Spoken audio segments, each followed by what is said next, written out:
پہلی بات تو یہ نوٹ کیجئے کہ قرآن مجید کا اسلوب یہ دنیا کی عام کتابوں کی طرح ایک کتاب نہیں ہے۔ دنیا کی کتابوں میں چیپٹرز ہوتے ہیں، ایک چیپٹر میں ایک باب میں ایک بحث مکمل ہو جاتی ہے، پھر آگے بڑھتے ہیں۔ اب جو پہلے چیپٹر میں بحث ہو چکی تھی اگر اس کو دوبارہ آپ دہرائیں گے تو یہ تصنیف کا عیب شمار ہوگا۔ قرآن مجید اس معنی میں کتاب نہیں ہے۔ اسی طریقے سے یہ شاعری نہیں ہے، بلکہ اس کے بارے میں تو قرآن مجید نے بہت امفیٹیکلی جو ہے نفی کی ہے، وَمَا عَلَّمْنَاهُ الشِّعْرَ وَمَا يَنبَغِي لَهُ، ہم نے اپنے نبی محمد کو صلی اللہ علیہ وسلم شعر سکھایا ہی نہیں، اور یہ ان کے شایان شان ہی نہیں۔ شاعروں کے ایک عمومی کردار کے بارے میں سورہ شعراء میں جو تبصرہ ہوا ہے، اگر اس کو بھی ذہن میں تازہ کر لیں، اس وقت نہیں ہے کہ میں اسے بیان کروں، تو شاعری سے تو برات کی ہے اللہ تعالیٰ نے، اور قرآن مجید جو ہے یقیناً شاعری نہیں۔ اچھا، اس میں ایک اور انداز ہوتا ہے، ایک کلیکشن آف ایسیز، مقالات کا مجموعہ۔ قرآن مقالات کا مجموعہ نہیں ہے، اس لیے کہ مقالات کا مجموعہ جب ہوتا ہے تو ہر مقالہ اپنے موضوع پر ایک یونٹ ہوتا ہے مکمل، اور اس مقالے کا جو مضمون ہے ظاہر بات ہے دوسرے مقالات میں پھر اس کی تکرار نہیں ہوتی۔ جبکہ قرآن مجید میں ہم دیکھتے ہیں کہ مثلاً قصہ آدم و ابلیس بھی قرآن مجید اس 7 صورتوں میں ریپیٹ ہو رہا ہے۔ اس حوالے سے نہ تو یہ عام معنی میں دنیاوی اعتبار سے کتاب ہے، نہ یہ کلیکشن آف ایسیز ہے، یہ کوئی مجموعہ مقالات نہیں ہے، یہ شاعری کی کتاب بھی نہیں ہے۔ یہ کیا ہے؟ قرآن کا اسلوب ہے خطبے کا، جیسے کہ خطیب، شعلہ بیان خطیب کھڑا ہوتا ہے مجمع میں خطاب کرتا ہے، اور ظاہر بات ہے کہ خطبے میں بعض چیزیں ایسی ہیں کہ جو میں اس کے ابھی نمایاں اس کے اوصاف بیان کروں گا کہ وہ آپ کو قرآن مجید میں بالخصوص نظر آئیں گے۔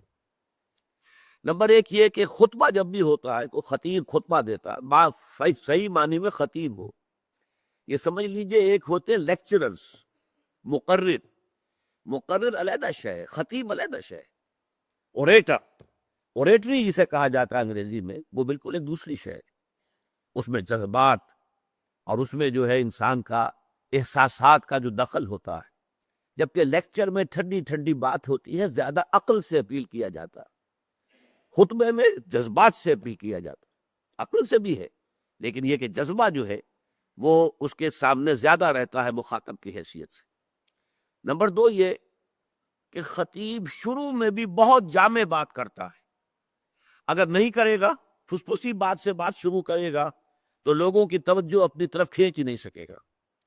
شروع میں بھی بات ہونی چاہیے بڑی شاندار، بڑے انداز سے، اور بات جو ہے جامع ہو، لوگوں کی توجہ کو ایک طرف اپنی طرف مبذول کر لے، ان کو پوزیس کر لے، ان کی توجہ۔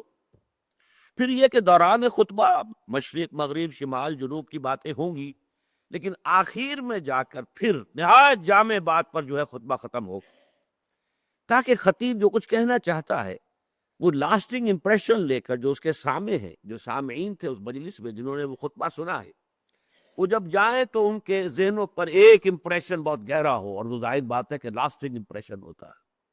یہی چیز آپ دیکھیں گے قرآن مجید میں سورتوں کی ابتدائی آیات، اختتامی آیات بڑی اہم ہوتی، بہت جامع ہوتی۔ انہیں فواتح سور اور خواتیم سور کہا جاتا ہے، وہ آیتیں جن سے سورتوں کا آغاز ہوتا ہے، اور وہ آیتیں جن سے سورتوں کا اختتام ہوتا ہے۔ فواتح اور خواتین وہ بہت جامع ہو، اس کی بہت سی مثالیں میں دے سکتا ہوں لیکن اس وقت اس کا موقع نہیں۔ تیسری بات جو خطبے کے اندر بہت خاص ہوتی ہے وہ تحویل الخطاب ہے۔ آپ کو معلوم ہے کہ ایک خطیب فرض کیجئے کہ مسجد کے ممبر پر کھڑا ہوا تقریر کر رہا، یا کسی پولیٹیکل پلیٹ فارم پر جلسے میں کھڑا تقریر کر رہا ہے، تو کبھی وہ حاضرین سے اس طور سے خطاب کرے گا گویا کہ وہ موجود نہیں ہے، صیغہ غائب کے اندر خطاب شروع کر دے گا۔ لوگوں کو یہ جاننا چاہیے اور لوگوں کو یہ سمجھنا چاہیے، حالانکہ وہ سمجھانا چاہ رہا ہے ان کو، بجائے یہ کہنے کہ آپ کو یہ سمجھنا چاہیے، آپ کو یہ جان لینا چاہیے، اس کی بجائے لوگوں کو یہ سمجھ لینا چاہیے، یہ بات لوگوں کی سمجھ میں آ جانی چاہیے۔ کبھی وہ غائب کو حاضر فرض کرتا ہے۔ ایوب خان کے زمانے میں کوئی مقرر کھڑا ہوتا تھا، جنرل صاحب ذرا ہوش کیجئے، ٹھکانا ہوش ٹھکانے آنے چاہیے، آپ کیا کر رہے ہیں، غلط کام کر رہے ہیں۔ حالانکہ ظاہر بات ہے جنرل ایوب تو مجمع میں موجود نہیں ہوتے، آج بھی کوئی مقرر کرے گا اور وہ جنرل مشرف کو مخاطب کر لے گا جلسے کے اندر کھڑے ہو کر یا اپنے خطبہ جمعہ کے اندر، حالانکہ وہ وہاں موجود نہیں۔ تو کبھی غائب کو حاضر فرض کر لینا، کبھی حاضر کو غائب فرض کر کے گفتگو کرنا، اور ابھی ایک سے بات ہو رہی تھی ابھی کسی اور سے بات شروع ہو گئی۔ اس میں یہ ہوتا ہے کہ مقالے میں اور کتاب میں بھی ہوتا ہے، لیکن وہاں یہ کہ انڈیکیشن دی جاتی ہے، مصنف یا مقالہ نگار یہ کہتا ہے اب میں چند باتیں ان حضرات سے کہنا چاہتا ہوں، یہ انڈیکیشن دے کر وہ اپنا خطاب کا رخ بدلتا ہے کہ ابھی کچھ اور لوگوں سے خطاب ہو رہا تھا، لیکن اب میں چند باتیں، چند گزارشات ان لوگوں کی خدمت میں پیش کرنا چاہتا ہوں۔ یہاں یہ نہیں ہوگا، کوئی انڈیکیشن نہیں ہوگی، بات فوراً جو ہے تحویل خطاب ہو جائے گا۔ ابھی کسی سے گفتگو ہو رہی تھی، ابھی کسی اور سے شروع ہو گئی ہے، ابھی منکرین قیامت سے بات ہو رہی تھی، ابھی اہل ایمان سے بات شروع ہو گئی ہے، ابھی جو مخالفین تھے حضور کے ان سے بات ہو رہی تھی، ابھی حضور سے بات شروع ہو گئی ہے، اور اس میں کوئی انڈیکیشن نہیں ہوتی کہ یہ بات اب ہم ان سے کہہ رہے ہیں۔ یہ آپ کو سمجھنا ہوتا ہے قرآن مجید کا، سے آپ کو سباق جو ہے آیات کا، کہ اب یہاں پر رخ بدل گیا ہے، یہاں خطاب بدل گیا۔